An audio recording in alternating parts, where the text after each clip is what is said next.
parti, on est ensemble pendant 1 heure à peu près pour parler de la construction du cahier des charges de votre site web. Et c'est parti. Donc pour ma part, je m'appelle Julien Deromo, je suis le fondateur de Pilotine, une agence de création de sites web, une agence digitale qui se trouve à Lyon. On est spécialisé sur WordPress. Du coup, aujourd'hui, il y a 23 personnes dans l'équipe. Il faut que je mette à jour cette slide. On a réalisé beaucoup plus que 250 projets, mais au moins 250. Donc, à travers toutes ces expériences qu'on a pu accumuler sur ces projets, eh bien, on a créé au fur et à mesure des gabarits. On a vu les bonnes pratiques, on a vu les erreurs à éviter sur un cahier des charges. Et donc, le but du jeu, c'est de vous transmettre tout ça aujourd'hui. Et nous, on est spécialiste du 100% sur mesure. Donc, c'est-à-dire un accompagnement dédié avec le design sur mesure, une intégration de site sur mesure. Donc, on est sur des projets un petit peu costaud. On n'est pas juste sur le petit site carte de visite vite fait, bien fait que je fais en 2-2, où là, honnêtement, un cahier des charges, c'est un petit peu trop. Mais sur les sites, voilà, un peu ambitieux, que ce soit d'un point de vue de l'acquisition, référencement naturel, tout ça, d'un point de vue graphique ou d'un point de vue technique. Et du coup, c'est sur ces bases-là que je vais vous partager tout mon savoir. Donc au sommaire, on va voir les éléments indispensables à intégrer dans le cahier des charges, les différences entre création et refonte de site, on verra le rôle de chacun et du coup l'impact que ça va avoir sur le cahier des charges entre le client et le freelance ou l'agence ou en tout cas le prestataire, mais ça peut être fait en interne aussi. Les technologies et prestataires qui s'offrent à vous, le budget nécessaire à investir dans votre projet et les possibilités de financement de votre site web. On verra tous ces éléments, pas forcément dans l'ordre, mais en tout cas, le but du jeu, c'est que je puisse vous transmettre toutes ces informations. Alors, on a une chaîne YouTube où on met tout plein de contenu en lien avec notre partage de connaissances, que ce soit sur la conception de site ou sur la prospection ou encore voilà, sur le digital de manière générale. Donc, n'hésitez pas à vous abonner. Ça s'appelle Pilotine. La chaîne s'appelle Pilotine, voilà, comme l'agence.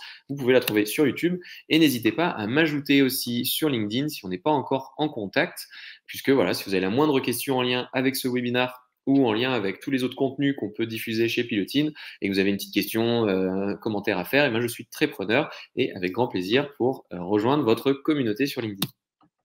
Allez, c'est parti.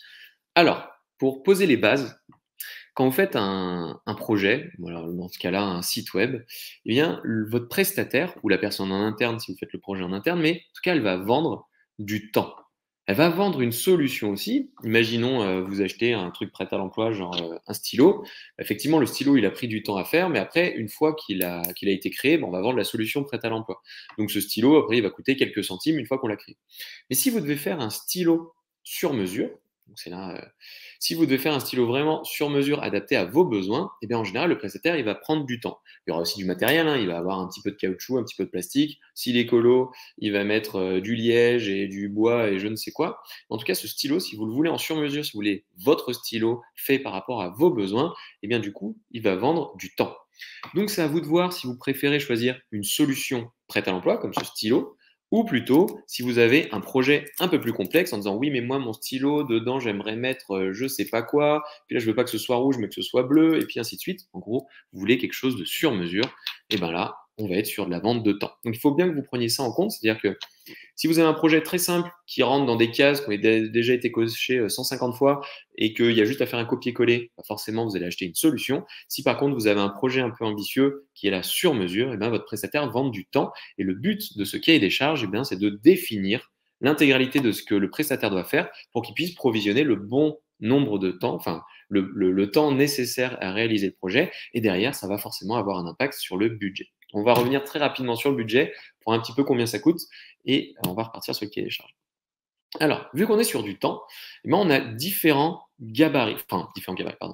typologies de projets. Entre le petit projet simple, prêt à l'emploi, que nous, on ne fait pas, on a, nous, ce qu'on appelle le site à 4 mains. En fait, c'est via de la formation, on va former notre client à réaliser lui-même son site Internet. Donc, le cahier des charges va permettre de définir ce qu'on va apprendre à notre client pour qu'il puisse mettre en place lui-même son propre site Internet. Là, ce qui est intéressant, c'est que vous avez potentiellement des budgets formation à utiliser, des choses comme ça. Donc, ça peut être quelque chose de pris en charge, mais soit on se fait former et on fait soi-même, et du coup, on va faire des erreurs et on va pouvoir améliorer, soit là, on prend quelque chose déjà où on sous-traite l'intégralité du projet. Quand on est sur un projet, on va dire simple, c'est-à-dire un beau site vitrine avec des jolies pages, une belle présentation de vos produits ou de vos services, et ainsi de suite. En général, on est sur des budgets de 8 000 € parce que c'est des projets qui prennent à peu près 3 mois. Entre la gestion de projet, le design, le développement, l'optimisation pour le référencement naturel, la mise en ligne, la formation au back-office, toutes ces choses-là, on est à peu près sur 8 000 €. et 3 mois de délai. Sur un site un peu plus complexe, dès qu'on commence à avoir du e-commerce, un job board, c'est-à-dire un espace pour faire des recrutements, pour pouvoir recruter ses salariés, une énorme map interactive. J'ai des magasins dans la France entière, je veux pouvoir trouver mon magasin sur une carte, ou un système d'agenda, ou de la réservation d'événements ou autre. On est sur un site un peu plus costaud, entre 8 000 et 12 000 euros, et c'est des projets qui peuvent prendre jusqu'à 4 mois.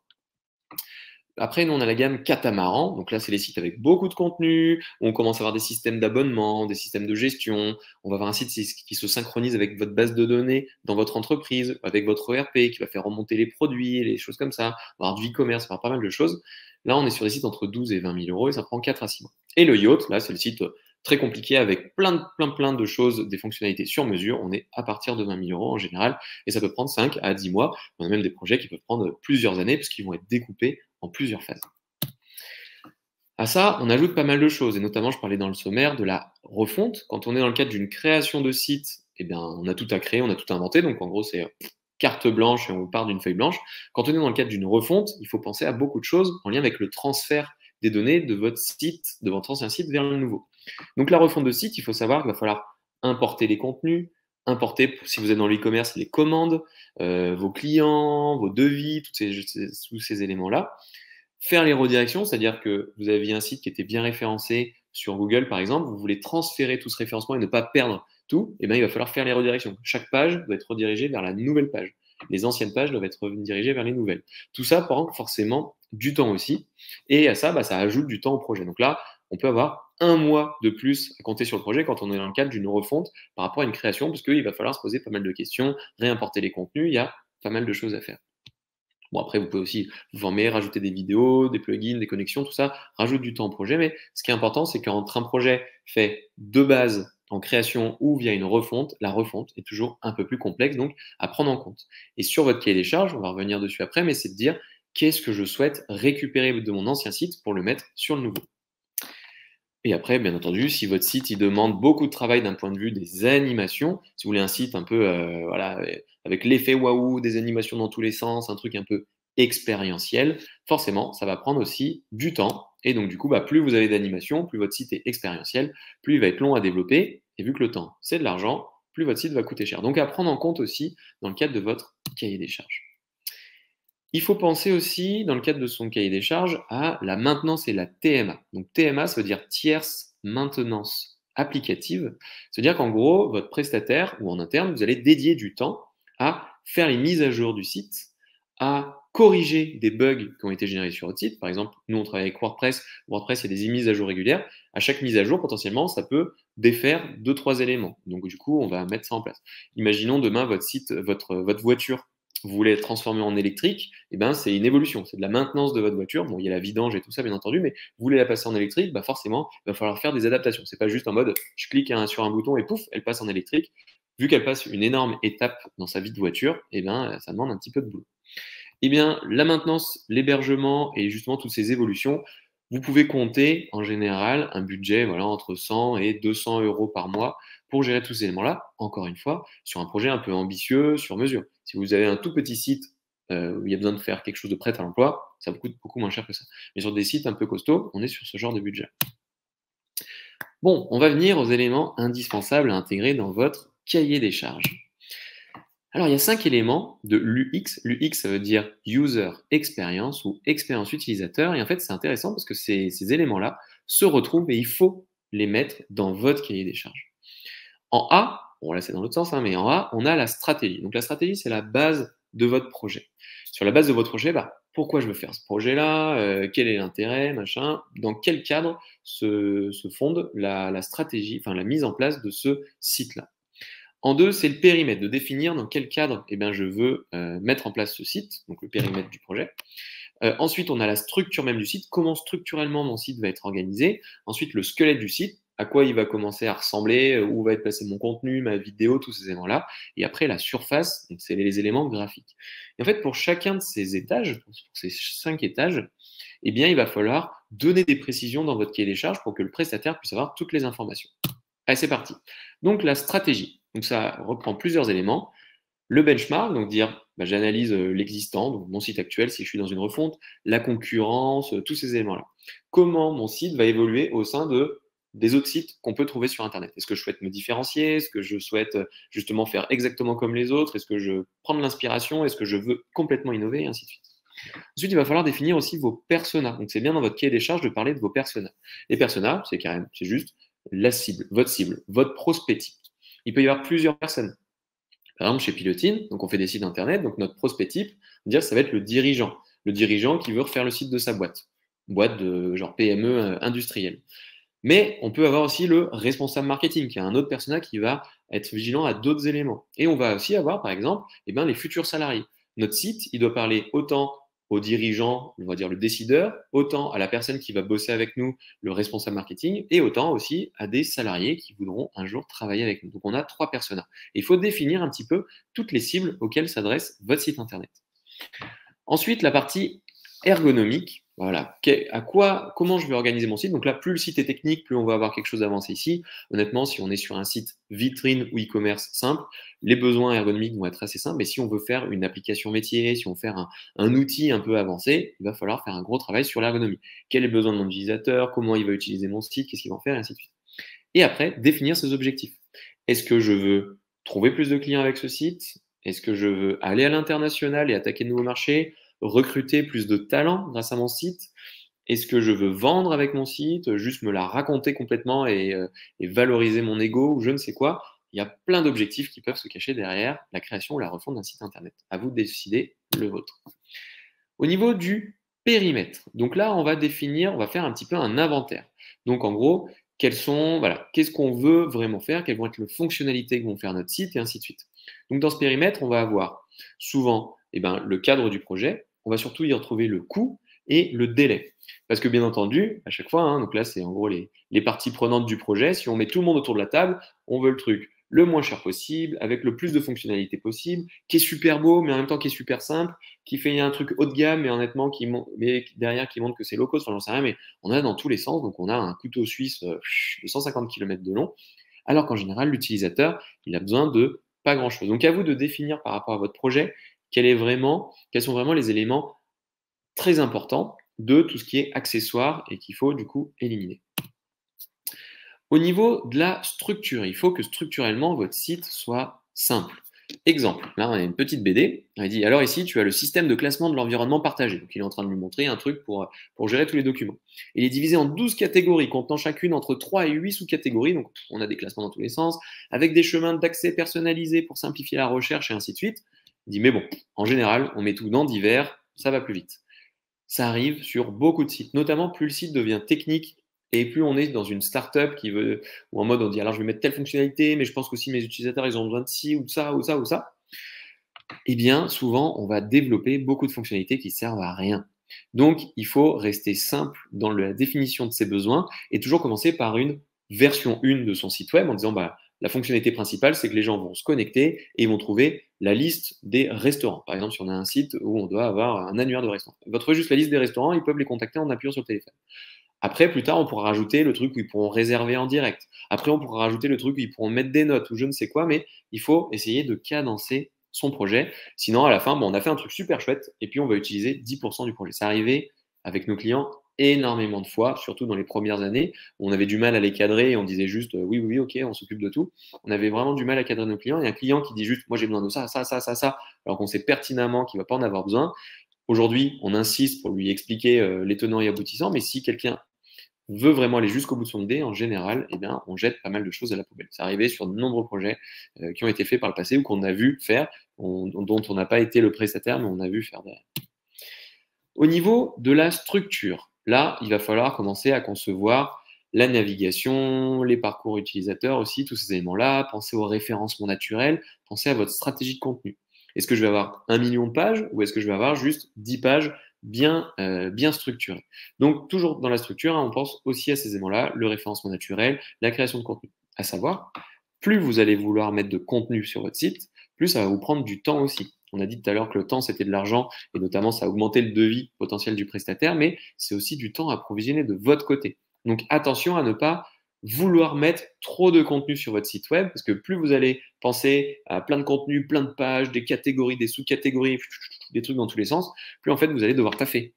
Et en général, un client, par exemple, qui vient chez nous et qui veut son site internet tout beau, tout propre, bah, moins il taffe, mieux il se porte. Donc, soyez vigilants aussi à ne pas être trop ambitieux au niveau du contenu, ou en tout cas à vous organiser et à mettre le budget pour, par exemple, en déléguant une partie de la création du contenu, en vous organisant en interne, en dédiant une personne à mi-temps pendant je ne sais pas combien de semaines ou de mois qui va créer du contenu.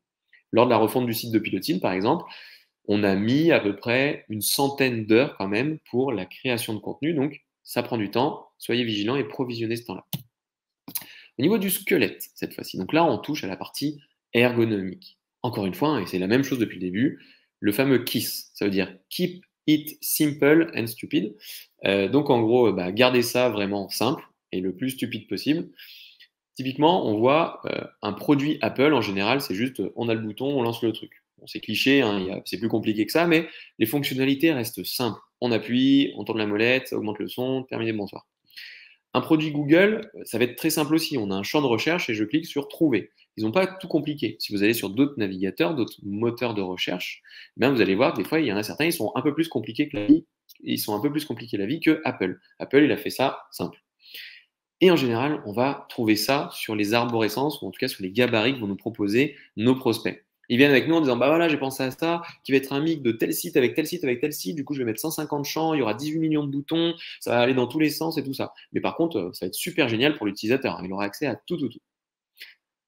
Et bien souvent, on se rend compte que l'utilisateur, soit il a besoin que de un ou deux boutons, soit il est carrément paumé et il va juste pas utiliser le site ou pas utiliser l'outil métier en ligne une fois qu'il s'est connecté parce qu'il y a trop de trucs dans tous les sens. On a toujours tendance à trop complexifier les parcours sur les sites internet et à trop complexifier la technique du site web. Donc attention à ne pas tout complexifier. Et pour la surface, on va vouloir que ce soit beau, tous ces éléments-là. Donc pour le squelette, hein, il va falloir revenir vers la. C'est intéressant de donner des pistes à l'agence, mais ça c'est quelque chose que vous pouvez creuser en commun avec l'agence. Ne soyez peut-être pas trop directif sur cette partie-là. Plus vous allez être directif là-dessus, plus vous risquez d'avoir quelque chose qui ne plaira pas à vos utilisateurs. Donc ça, c'est souvent intéressant de bien le co-construire avec votre agence ou votre partenaire ou en interne avec votre technicien. Pareil pour la surface. L'élément graphique du site, ça va être extrêmement important. Vous voulez un site qui puisse séduire votre cible, qui puisse faire l'effet waouh, qui puisse vous faire monter en termes de positionnement, en termes d'image de marque, en termes de notoriété, tout ce qu'on veut, que quand les gens ils arrivent sur votre site, en gros, ils disent waouh, pas mal ceux-là, ils ont l'air costauds, ça correspond à mon besoin, j'y vais. Bah ça aussi, plus vous êtes directif avec le technicien ou le freelance ou l'agence, plus vous risquez de vous planter par rapport aux besoins de votre utilisateur. On a beaucoup de clients, enfin, du coup, on évite de les avoir en client en général. On a beaucoup de prospects qui sont extrêmement directifs là-dessus. Et les quelques-uns avec qui on avait signé, ceux qui ont l'impression, qui maîtrisent vraiment à fond la chose, eh bien, on en arrive à faire en sorte que le site, à la fin, ne ressemble plus à rien. Parce qu'on fait une proposition, après, il nous dit ouais, mais non, mais mets ça plus haut, mets ça à gauche, mets ça à droite. Là, finalement, du bleu, non, on va mettre un truc multicolore, on va faire ci, on va faire ça. Et puis, ça devient un truc un petit peu ingérable. Et à la fin, même le client nous dit c'est moche ce que vous nous avez fait. Et après, nous, on dit, bah ouais, mais c'est vous qui nous l'avez demandé. Donc, attention là-dessus, il faut passer par des professionnels en qui vous allez pouvoir avoir confiance.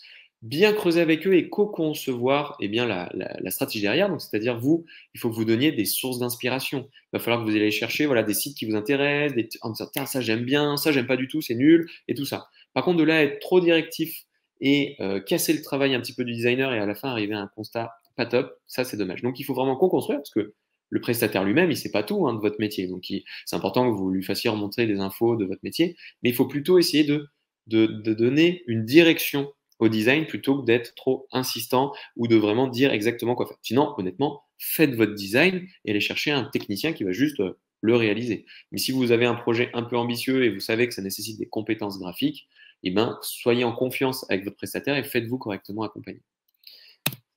Ok, au niveau de la méthodo du projet. Alors, un projet en général a beaucoup d'étapes. Donc là, on a mis plusieurs étapes. Par exemple, le premier contact, ici. Après, on passe à la phase conseil et recherche. Ça, c'est quand on intervient sur un projet. C'est-à-dire qu'on va aller regarder les concurrents, on va regarder les types de sites, on va faire des recommandations, on va faire une pré-maquette de la page d'accueil, ainsi de suite. Ensuite, on a toute l'étape de co-conception. Donc, c'est là, on va faire la partie ergonomique, on va faire le design. Après, il y a la production, le recettage. Après, on va former à mettre en production, hein, on va développer le site. Après, on va former le client, l'utilisateur à gérer le site. Et après, il y a toute la partie aussi où la personne va ajouter tous ces contenus. Et une fois que tous les contenus sont ajoutés, soit par l'agence, soit par le client directement, on met en ligne le site et après, il y a une grande période où on va faire les maintenances sur le site derrière. Donc là, c'est pour que vous puissiez comprendre les différentes étapes qui entourent la vie d'un projet digital, un projet de création ou de refonte de site. Et donc, il faut prendre en compte toutes ces étapes. C'est pour ça que ça peut prendre 3, 4, 5, 6, jusqu'à 10, voire même 2 années. Parce qu'en fait, c'est un process assez long. On pourrait dire tout de suite, non, non, non, mais moi, je sais exactement ce que je veux, je connais mon design, il y a juste à coder. Donc, en gros, ça serait cette partie-là, quoi. Mais si on veut vraiment bien penser son projet, faire en sorte qu'il soit utile et qu'on ne soit pas allé trop vite en besogne, ça nécessite d'avoir quand même toutes ces étapes-là pour que ce soit fait correctement. C'est pour ça que chaque projet qui est correctement pensé prend souvent un petit peu de temps. Il va être nécessaire, durant votre projet, de déterminer l'arborescence de votre site. Puisque, comme je vous l'ai dit, votre prestataire ou la personne en interne, elle vend du temps. Et le temps, on arrive à le déterminer quand on fait un site avec toutes les phases amont, c'est-à-dire toute la partie accompagnement, conseil qu'il va falloir apporter au client, la partie gestion de projet, formation et tout. Et on va aussi avoir une partie très technique, c'est-à-dire qu'on va penser et designer des pages, mais du coup, plus il y a de pages, plus on passe de temps. Il va falloir après développer des fonctionnalités. Donc il y a deux éléments très importants qui vont conditionner le prix et donc le projet d'un site web. Et du coup, il faut retrouver sur votre cahier des charges, parce que pour que vous soyez sûr du budget que vous allez avoir derrière, il faut s'assurer de ça. C'est le nombre de pages qu'il y a à designer, donc toutes les pages qui sont uniques, et après toutes celles qui sont dupliquées, du coup, vous pouvez le faire de votre côté, mais toutes les pages à designer et toutes les fonctionnalités à développer. Donc, pour les pages à designer, eh bien, nous, on passe par un super outil qui s'appelle Octopus, qui va permettre de définir l'ensemble des pages que vous allez trouver sur votre site. Et pour vous faire gagner du temps, vous retrouverez ça sur la présentation, il y aura le petit lien. Vous pouvez retrouver un modèle de site fait avec Octopus pour un site vitrine, par exemple, pour un e-commerce, ou si vous souhaitez juste développer une seule page. Donc, si je vais sur un site e-commerce, par exemple, hop, avec Octopus, eh bien, on va retrouver cette arborescence-là. Sur cette arborescence, en fait, on a défini les différentes pages que nos designers vont devoir justement designer. Et derrière se cachent forcément les fonctionnalités qu'on va devoir développer. Donc là, par exemple, c'est une page d'accueil. Ici, on a une page produit. Ici, on a la page de tous les produits. Je clique sur afficher le catalogue. Je clique sur un produit, j'arrive sur une page produit. Ici, je vais avoir une page de catégorie, la page à propos, tous les articles de blog, la page d'un article de blog, la page des partenaires, une page de contact, un panier, un espace membre, et ainsi de suite.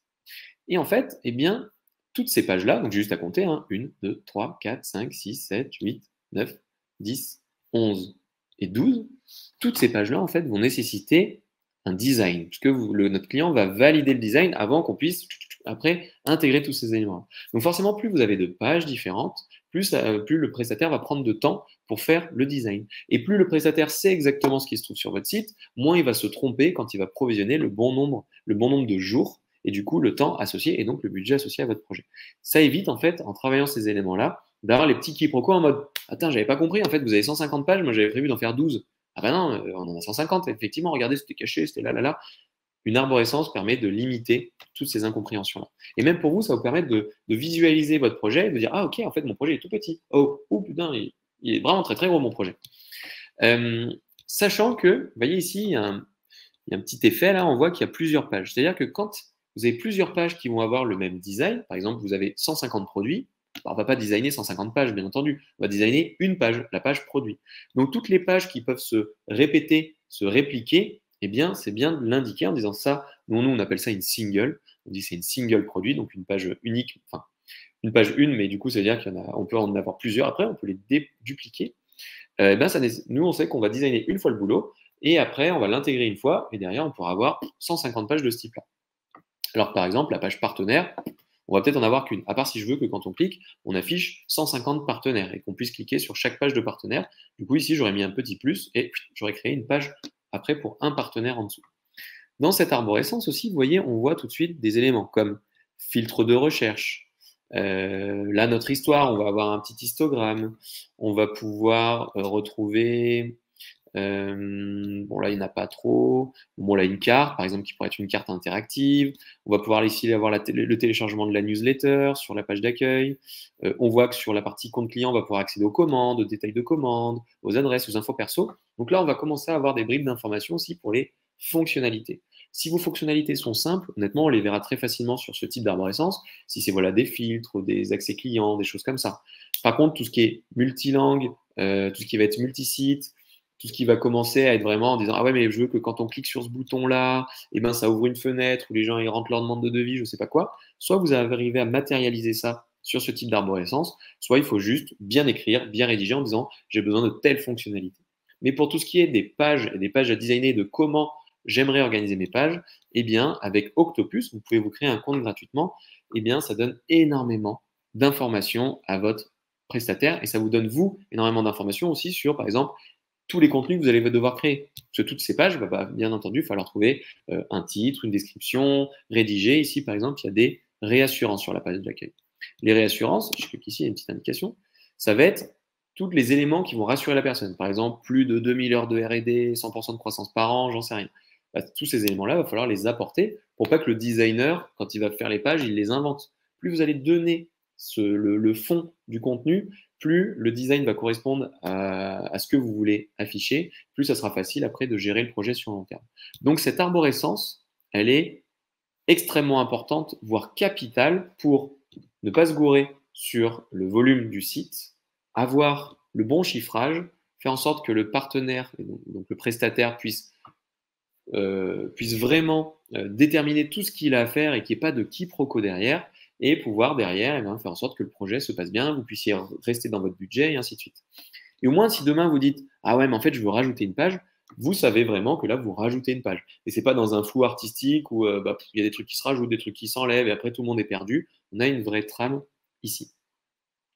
Donc ça, c'est Octopus, et c'est l'outil qui permet de gérer toutes les arborescences. On a aussi un autre outil qui s'appelle Monday.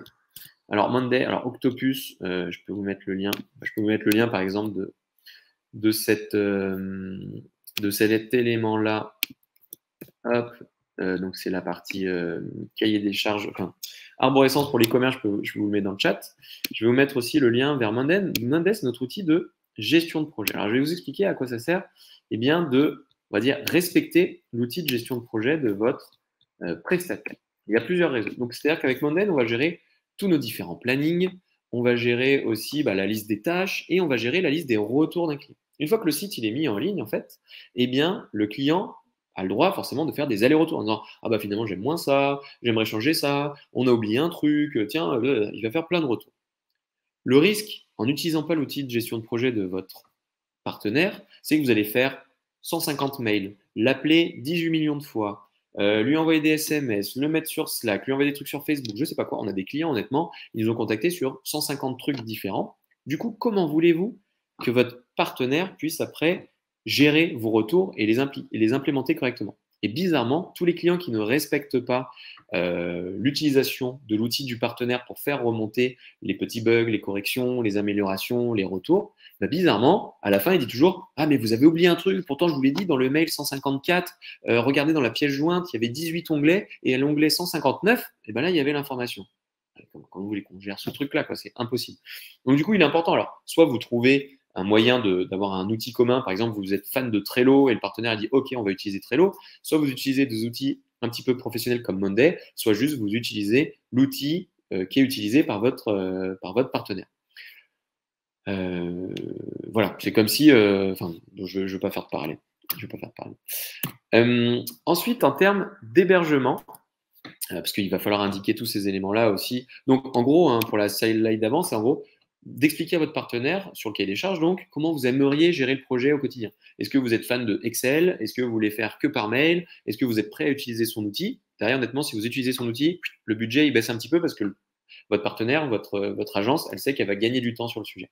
Donc, c'est à vous d'indiquer aussi un petit peu comment vous aimeriez gérer le projet au quotidien avec lui. Est-ce que vous voulez faire un point toutes les semaines, un point toutes les 2 semaines, ne jamais entendre parler de lui, de la visio, du présentiel, j'en sais rien. Mais indiquez, s'il vous plaît, indiquez le moyen qui vous plaît le plus pour être contacté et pour gérer le projet. Ensuite, il va falloir parler de l'hébergement. Donc là, je vous mets le lien aussi pour l'hébergement. Donc cet hébergement, chez Pilotine, on passe par O2Switch. Alors, je vous ai mis le petit lien. O2Switch, ils ont des offres. Vous pouvez utiliser vous-même si vous montez votre propre projet. Nous, on a acheté chez eux carrément des serveurs dédiés. Donc, on a des gros serveurs sur lesquels on va mettre l'intégralité de nos clients. On a plusieurs serveurs et on partage l'espace entre nos clients. Les serveurs, ils sont puissants, ils sont nickel, ils ont une très bonne démarche éco-responsable, c'est tip top. Et surtout, ils sont bien spécialisés sur WordPress. Leur offre est très bien adaptée à tous les projets WordPress. Et en plus de ça, ils sont extrêmement réactifs. En gros, vous avez la moindre pétouille, ils répondent en 5, 10 ou 20 minutes maximum. C'est vraiment tip top. Contrairement à des boîtes dans lesquelles on était avant, comme OVH ou d'autres hébergements, où vous pouviez attendre très très très longtemps avant que ça se passe. Avec des hébergeurs, donc là, de Switch, ils sont à Clermont-Ferrand en France, avec des hébergeurs locaux qui ont une bonne démarche, qui ont une super équipe, qui sont très actifs, et bien vous allez gagner énormément de temps. Je vous invite à aller voir un petit peu leur offre. Ils ont une offre unique. Et si vous passez par votre partenaire, en général, ils ont déjà des offres encore plus spécifiques avec des hébergeurs. Et donc, je vous invite aussi à utiliser potentiellement l'hébergeur de votre partenaire. Pourquoi? Parce que si vous avez votre propre hébergement, c'est-à-dire que le prestataire, l'agence va devoir changer un petit peu de méthodologie pour mettre en ligne le site, pour faire les mises à jour, tout ça. Et potentiellement, s'il y a un problème sur votre hébergement, et ben, ça sera pour vous. Alors que si vous êtes sur l'hébergement de votre partenaire, et ben, c'est plutôt pour lui, c'est à lui de gérer. Donc du coup, comme ça, il y a une meilleure gestion en fait, des responsabilités, des risques et du relationnel. Donc je vous invite vraiment à passer en général, sauf si le prix il est abusé et qu'il vous en facture pour 400 balles par mois, bien entendu, pour un site tout simple. Hein. Mais si on est sur des tarifs raisonnables, privilégiez toujours l'hébergement de votre partenaire, vous y gagnerez beaucoup. En termes d'ergonomie, de web design, ne soyez pas directif là-dessus, honnêtement. Il existe plein de méthodes pour faire des web design. Il y en a, ils vont faire, ceux qui sont vraiment à l'ancienne, hein, ils vont faire ça avec InDesign ou avec Photoshop ou avec Illustrator, ce qui ne se fait absolument plus, mais ça peut exister encore.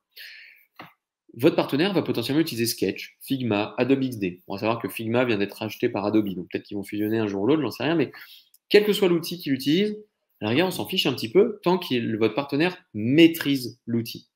Donc, ne soyez pas directif là-dessus, on s'en fiche en fait de l'outil qu'il va utiliser, tant qu'il utilise quelque chose qu'il maîtrise, que les designers de cette boîte-là arrivent à travailler avec les développeurs, que le flux d'informations se fait bien. Il y a des projets, des fois qu'on réceptionne, où le design a été fait par une boîte, et après ils nous contactent en disant, bon voilà, on a ce design-là, merci de faire l'intégration. Honnêtement, c'est beaucoup plus compliqué que ça, puisque en général, sur un projet, le design et le développement, bah, ils fonctionnent bien ensemble. Et donc, si vous travaillez avec une équipe où ils se connaissent bien, où le designer connaît le développeur et qu'ils ont déjà fait 1, 2, 3 ou 150 projets ensemble, ils vont forcément travailler en bonne entente et ça va bien fonctionner. Donc, si vous allez voir des freelances, honnêtement, cherchez 2 freelances qui ont déjà l'habitude de bosser ensemble, le designer et le développeur. Si vous allez dans une agence, bah, prenez une agence où en interne, ils ont des designers et des développeurs. Le risque, voilà, c'est de dire, allez, je fais mon design dans mon coin, ah, je suis super content de mon design, maintenant, je vais trouver une agence qui va me faire le développement. Alors, c'est le meilleur moyen que votre truc soit un petit peu buggé, qui respecte pas exactement la maquette, et surtout qu'ils vous disent, ah ouais, mais là, votre agence de design, elle a fait n'importe quoi sur la maquette, c'est impossible de faire ça techniquement. Donc, pour éviter ce truc-là, trouvez vos prestataires qui travaillent bien ensemble, ou prenez une agence où tout est internalisé, vous gagnerez beaucoup, beaucoup, beaucoup de temps. Et ne soyez pas directif sur la techno, on s'en fout un peu. Au niveau des CMS, bah, honnêtement, c'est un peu pareil. Alors là, je prêche pas pour ma paroisse, hein, parce que ma paroisse, moi, c'est WordPress, mais c'est un petit peu pareil. Si vous avez confiance, honnêtement, dans un partenaire, si vous voulez bosser avec lui et si par rapport aux conditions qui sont mises en place d'un point de vue budgétaire et en termes de planning, et que la technologie, vous en fichez tant que votre site, ça deviendra un site e-commerce ou que votre site, ça deviendra un site vitrine, faites confiance à votre partenaire. S'il existe plein de technos, vous allez en entendre dans tous les sens en mode bah, ça c'est super, ça c'est trop nul et tout ça. Donc si je devais m'écouter que moi-même, WordPress c'est super top génial, Joomla c'est dépassé, c'est trop nul, c'est à l'ancienne, Magento c'est beaucoup trop gros, ça fait du e-commerce, Drupal très technique, donc si vous avez un projet qui n'est pas un projet à plus de 150 000 euros, voilà, Drupal ou Magento sont un peu too much. PrestaShop, c'est un petit peu vieillot, mais si vous avez un projet pur e-commerce, ça peut s'entendre, mais honnêtement, il y a d'autres trucs qui existent qui sont vraiment pas mal aussi. Mais si votre partenaire fait du PrestaShop, qui vous accompagne bien sur une brique e-commerce et vous avez un projet que e-commerce, honnêtement, ça peut quand même être bien, même si moi, je ne le recommanderais pas comme ça. Mais ça pourrait être bien quand même. Wix, bah ça, c'est pour, on va dire, monsieur et madame tout le monde qui veut s'essayer à faire un petit site internet. Donc là, pour le coup, si vous voulez faire un site un peu costaud, bah, n'allez pas là-dessus. Mais si vous avez un petit besoin d'un site carte de visite, je sais pas quoi, avec un freelance qui vous prend 200 balles, bah, go sur Wix. Mais pour faire un gros projet sur mesure, ça sera un petit peu pas assez dimensionné. Shopify, si vous avez un petit commerce et tout ça, que vous voulez vous le monter vous-même, ou pareil, un petit freelance qui vous prend un petit billet pour vous faire un petit site e-commerce vite fait, bien fait, et après vous avez un abonnement, c'est très bien aussi. Pour des projets très ambitieux où vous allez valoriser une belle image de marque, avoir une boutique qui soit connectée à votre CRM, ça va être un petit peu trop long. Après, Dotclair, IZ, tout ça, bon, un peu trop vieillot, mais quelle que soit la techno, allez juste sur des technos populaires. Si vous tapez sur Internet quels sont les CMS les plus utilisés au monde, vous verrez très bien lesquels sont là. Un CMS, donc un Content Management System ou un système qui permet de gérer votre contenu et donc votre site, c'est un outil que vous allez garder sur le long terme et en général, vous ne voulez pas être bloqué avec votre prestataire. Si demain vous voulez changer de prestataire, vous aimeriez que quelqu'un reprenne le projet. Donc honnêtement, allez sur des CMS, par exemple comme WordPress, qui sont très utilisés, où il y a beaucoup de développeurs qui le connaissent et où il pourra facilement évoluer et être repris par d'autres personnes. À titre d'information, par exemple, WordPress est utilisé par à peu près entre 50 et 60% des sites au niveau mondial. Donc on se trompe assez peu en général quand on va vers cet outil-là. Si vous allez sur du Joomla, celui-là ou autre, il y a carrément moins de monde qui le maîtrise, donc vous êtes un peu plus verrouillé avec votre partenaire. Voilà, c'est pour ça que nous on a choisi WordPress, mais bon, ça je crois que vous aviez deviné. Attention aux pages dynamiques et aux pages statiques. Sur votre cahier des charges, il serait important d'essayer de déterminer les pages en gros que vous ne souhaitez pas mettre à jour, qui vont se mettre à jour dynamiquement, et les pages qui vont être statiques, où là vous allez pouvoir faire les mises à jour et tout ça. Je m'explique. Si je retourne sur mon petit modèle Octopus, vous voyez, la page d'accueil, c'est ce qu'on va appeler plutôt une page statique. Mais à l'intérieur de cette page, on va avoir des éléments dynamiques. Par exemple, vos derniers produits. C'est les produits qui vont remonter dynamiquement. À chaque fois que vous ajoutez un produit, pouf, il vient se mettre sur la page d'accueil. Les derniers articles de blog aussi, c'est un truc qui est dynamique.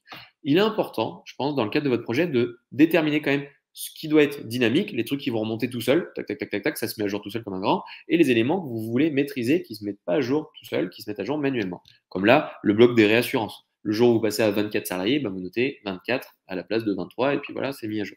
Les témoignages clients aussi, soit vous les faites remonter depuis un outil, soit c'est du statique, du manuel.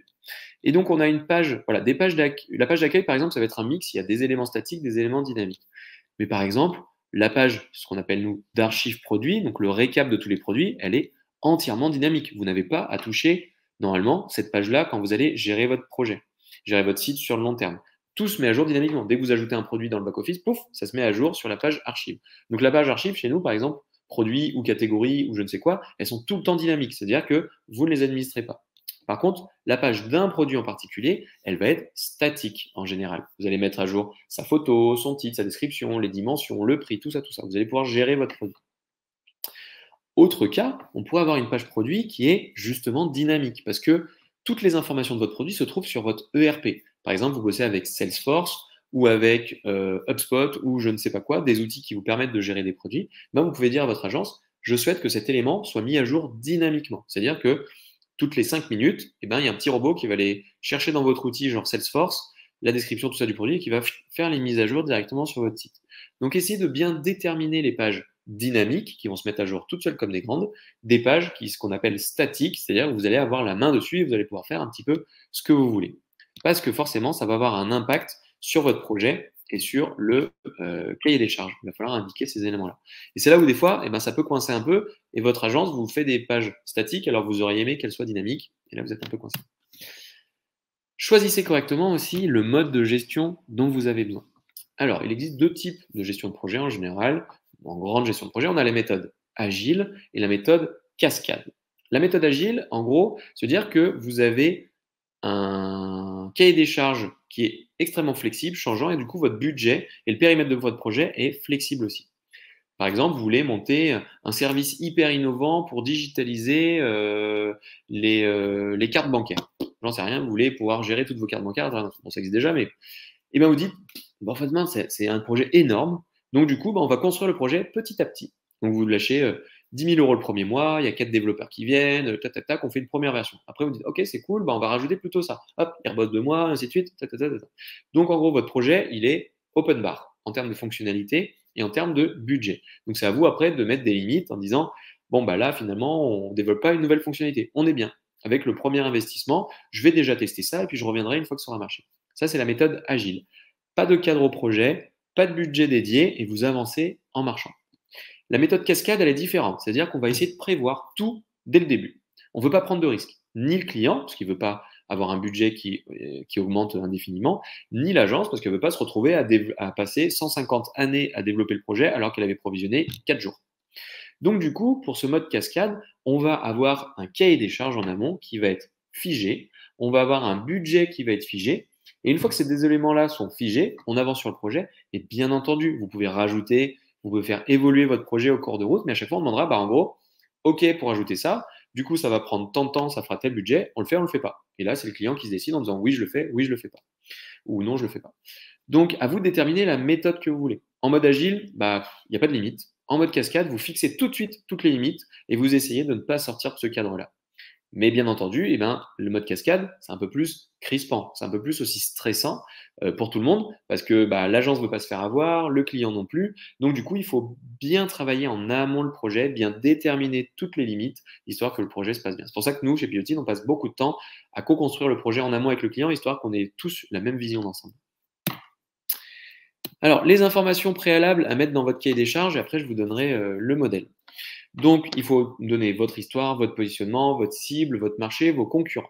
Honnêtement, ça, d'un point de vue technique sur le site, on s'en fiche complètement, mais ça va avoir de gros impacts sur le sens que vous donnez à votre projet, sur le design de votre projet, sur le positionnement de votre site, sur les contenus que vous allez mettre dessus, sur pas mal d'éléments. Mais techniquement, on s'en fiche un petit peu. Ça ne va pas changer le budget. Par contre, ça va changer l'approche du projet et ça va changer peut-être le temps que vous allez y dédier de votre côté par rapport au contenu. On a besoin de connaître vos besoins, les objectifs, les inspirations. 3 sites que vous aimez bien, 3 sites que vous n'aimez pas, vos concurrents, de faire la liste des concurrents, en disant sur le site de mon concurrent, ça j'aime bien, ça j'aime pas, ça j'aime bien, ça j'aime pas. Plus vous nous donnez de billes là-dessus, sur ce que vous aimez et ce que vous n'aimez pas, plus ça va nous donner des orientations d'un point de vue ergonomique, graphique et tout ça pour votre projet. D'autres éléments à apporter, eh bien, c'est, pour ne rien laisser de côté, vos codes d'accès, enfin, les tracking, par exemple, Analytics.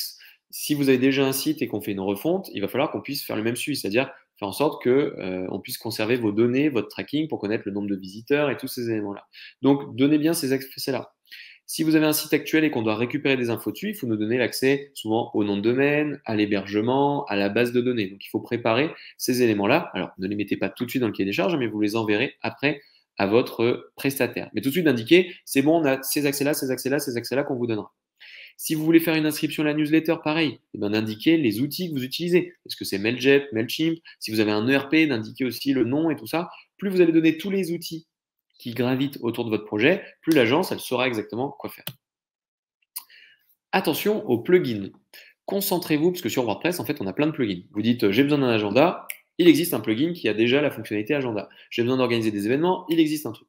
Sauf que ces plugins ne répondent pas à chaque fois à l'intégralité de vos besoins. Et des fois, il y a besoin de faire des choses supplémentaires ou de faire du développement sur mesure. Donc attention à aller trop vite en besogne en disant j'ai besoin de tel plugin, sauf si bien entendu vous l'avez déjà acheté, vous le connaissez vraiment super bien et vous voulez absolument le conserver.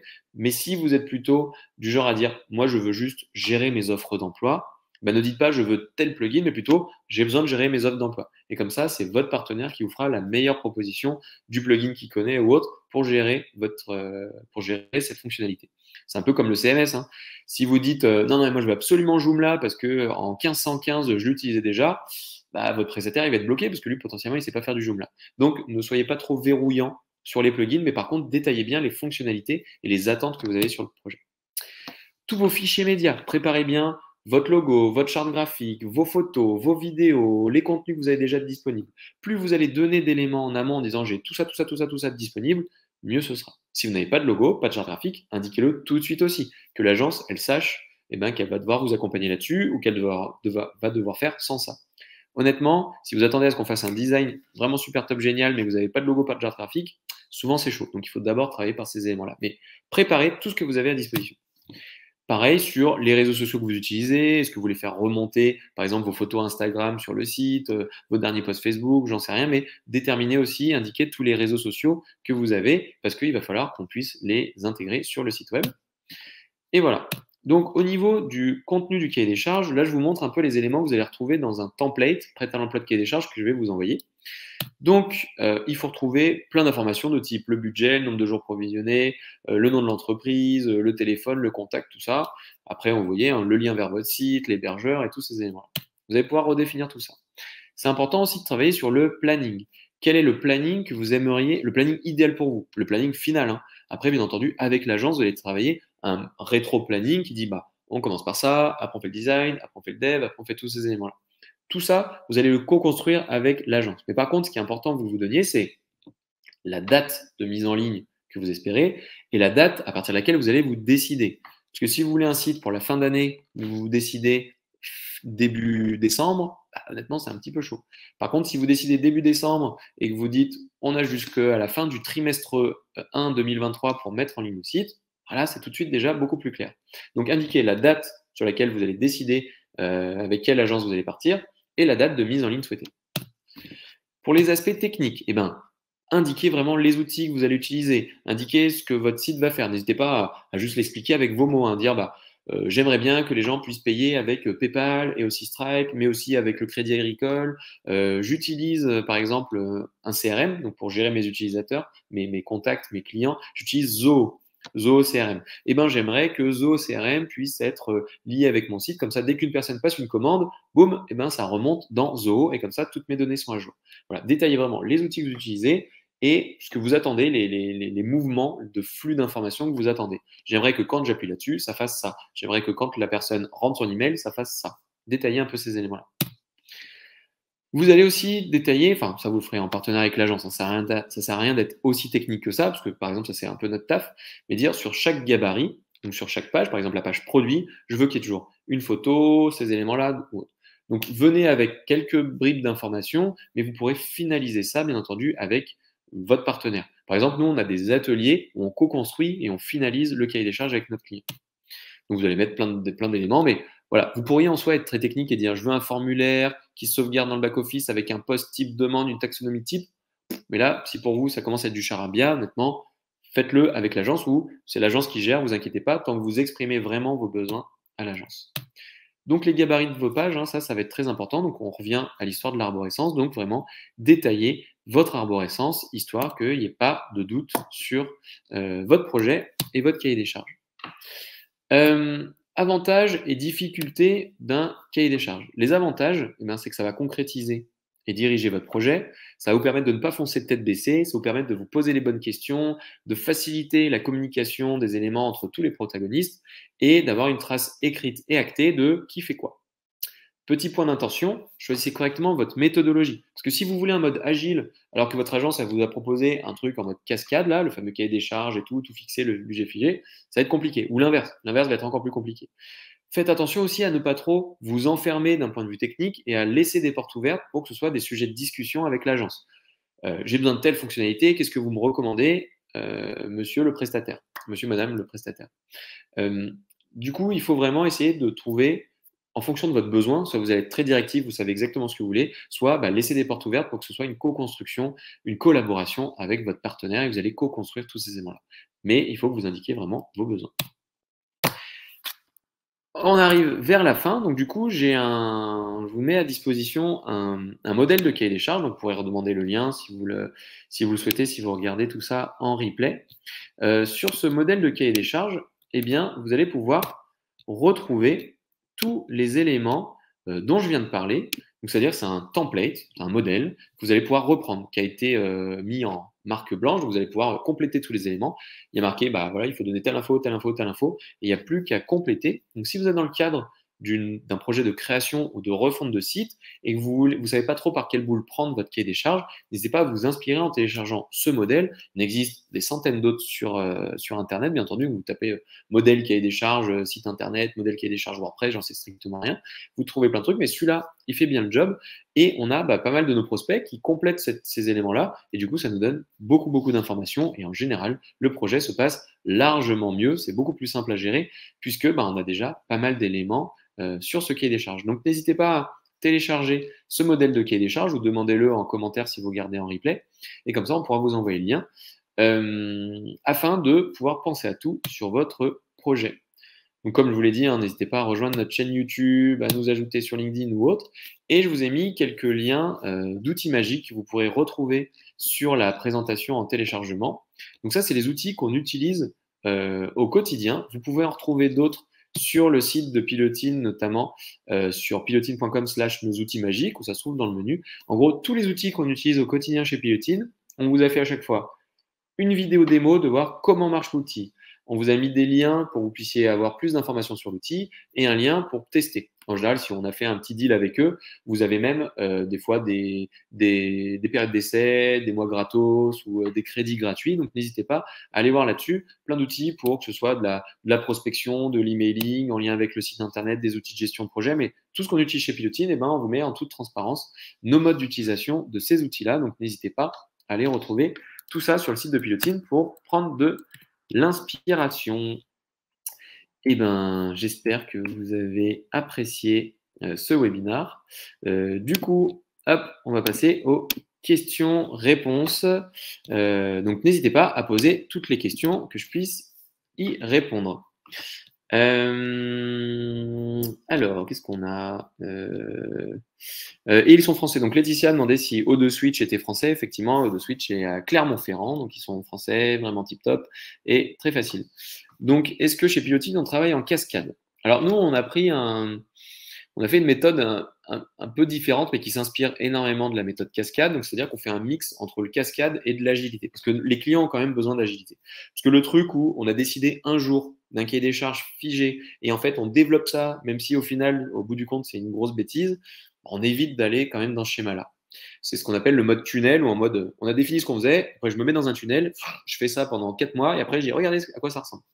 Donc, on est sur un mode hybride où on va définir un maximum le périmètre du projet et on va justement mettre en place déjà en disant on va valider d'abord le cahier des charges, après on va passer aux maquettes ergonomiques, après on va faire le web design. Et à chaque fois, il y a quand même des allers-retours qui se passent et il y a forcément des ajustements qui sont mis en place sur le projet.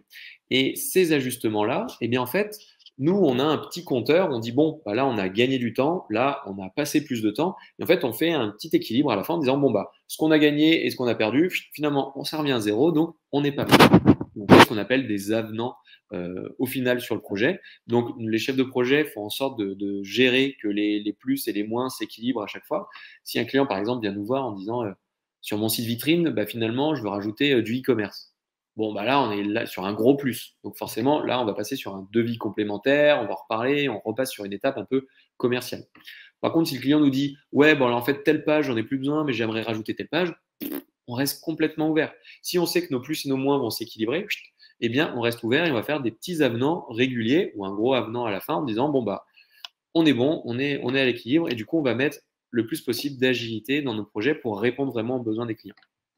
En fait, ce qui se passe quand on fait un projet, et vous allez vous rendre compte, si vous êtes en pleine création ou refonte de site, c'est que dès que vous mettez le doigt dans votre projet, vous avez 1 150 000 idées. Vous allez avoir vraiment plein d'idées. Vous allez dire, oh là là, mais en fait, j'avais pas pensé, il y a ça. Ou des trucs que vous allez oublier. En disant, oh, j'ai oublié d'en parler à l'agence. En fait, j'ai un blog. J'avais oublié d'en parler, j'ai un blog. Et puis, j'ai d'ailleurs 1555 articles de blog dessus. Et puis, ce blog, il était caché. Alors, je sais pas quoi. Donc, il y a toujours des trucs qui vont apparaître, disparaître, finalement. Et donc, on sera sur un petit équilibre, quoi. Donc voilà, mode cascade, il est pas mal, mais je pense qu'il faut garder un maximum de flexibilité parce qu'un projet, c'est impossible de le penser parfaitement dès le début. Par exemple, moi, je fais beaucoup de courses, et ben mon entraînement, il va évoluer au fur et à mesure. Pourtant, sur mon application, j'ai tout mon entraînement qui est défini depuis le jour 1 jusqu'au 3e jour là, pour mon marathon, jusqu'au 90e jour, le jour où il y a mon marathon. Mais en fait, il y a forcément des évolutions. Un jour, je suis moins disponible, un jour, je me suis blessé, un jour, j'ai ci, un jour, j'ai ça. On essaye d'être flexible tant qu'à la fin, on réussit notre marathon, c'est le principal. Et ben voilà, bah, si vous avez d'autres questions, avec grand plaisir pour y répondre. S'il n'y en a pas plus, c'est que peut-être c'était assez clair. En tout cas, je vous invite, à télécharger le modèle du cahier des charges. Il vous fera gagner énormément de temps si vous avez besoin d'une base. En 2, à vous mettre à la place de votre partenaire et votre prestataire et de vous dire, ben lui, il est en train de vendre du temps, donc comment je peux équilibrer correctement ce temps? Par exemple, si vous dites, moi, je suis prêt à intégrer toutes les pages de mon site, forcément, ça fait gagner du temps au prestataire, donc ça fait baisser le budget et ça vous permet de mettre les mains dans le cambouis et de vous impliquer. Si vous dites, moi, j'ai 0 temps et il faut vraiment que le prestataire s'occupe de tout, il faut qu'il pense à ça. Parce qu'il arrive aussi que des clients nous disent, oui, oui, je vais m'en occuper. Puis finalement, ils ne s'en occupent pas trop. Donc après, ils nous disent, oui, mais quand même, là, il faudrait intégrer toutes les pages. Donc c'est là où il faut vraiment que les rôles soient clairs et qui fait quoi et quel temps est disponible d'un côté comme de l'autre. Donc vraiment, aborder tous ces sujets-là aussi dans le cahier des charges, le temps que vous êtes disponible, les ressources que vous avez en interne et ce que vous souhaitez vraiment déléguer. Et puis voilà, essayez de vraiment vous concentrer sur la stratégie de votre entreprise, sur la stratégie en lien avec ce projet digital. Et au final, tout l'aspect vraiment trop technique. En gros, une fois que vous avez dit mes contacts, j'aimerais qu'ils aillent dans Salesforce, à la rigueur, vous pouvez en rester là, c'est déjà pas mal. Hein. Il n'y a pas besoin de dire oui, alors le champ, il faudrait qu'il ait 150 caractères, tout ça. Ça, on s'en fiche un petit peu et là, vous allez trop loin. Mais du coup, essayez de bien définir ce que vous attendez des fonctionnalités sans être trop technique non plus, à part si vous êtes un technicien, bien entendu, mais sans être trop technique non plus. Sinon, 1, vous allez perdre du temps et 2, vous risquez de dire des bêtises et 3, votre prestataire risque de faire des bêtises aussi. Et tout ce qui est trop technique, co-construisez avec votre prestataire. Mais ce cahier des charges, ça reste une bonne base. On a encore quelques prospects qui viennent vers nous en disant « Non, mais moi, je n'ai pas de cahier des charges, mais je sais exactement ce que je veux. » Je vous le donne dans le mille, ce sont les pires. Et derrière, le projet, en général, est très compliqué. Donc, il faut toujours co-construire ces éléments-là avec votre partenaire et amener des éléments et les mettre noir sur blanc. Tout ce qui est noir sur blanc, au moins, on aura une trace. Tout ce qui est à l'oral, c'est mort. Donc, si vous venez voir votre prestataire en disant « Non, mais t'inquiète, moi, je sais exactement ce que je veux, mais j'ai pas envie de perdre du temps, on va pas le noter, t'inquiète, on va le faire comme ci, comme ça va être super sympa. » Vous allez perdre du temps, votre prestataire va perdre du temps, vous allez perdre de l'argent, votre prestataire va perdre de l'argent, tout le monde est perdant. Donc, définissez le plus possible votre projet. C'est pour ça, par exemple, moi, pour un stylo, honnêtement, je ne m'embête pas et j'achète un stylo prêt à l'emploi. Je ne vais pas me faire mon stylo sur mesure. Mais dans la partie site, en général, quand on attend une grosse partie du chiffre d'affaires de l'entreprise avec son site ou que le site va avoir un énorme impact sur sa notoriété, tout ça, passez un petit peu de temps sur votre cahier des charges. Ça sera mon dernier conseil. Je vous souhaite à tous une excellente journée et puis à bientôt pour d'autres astuces digitales. Ciao, ciao.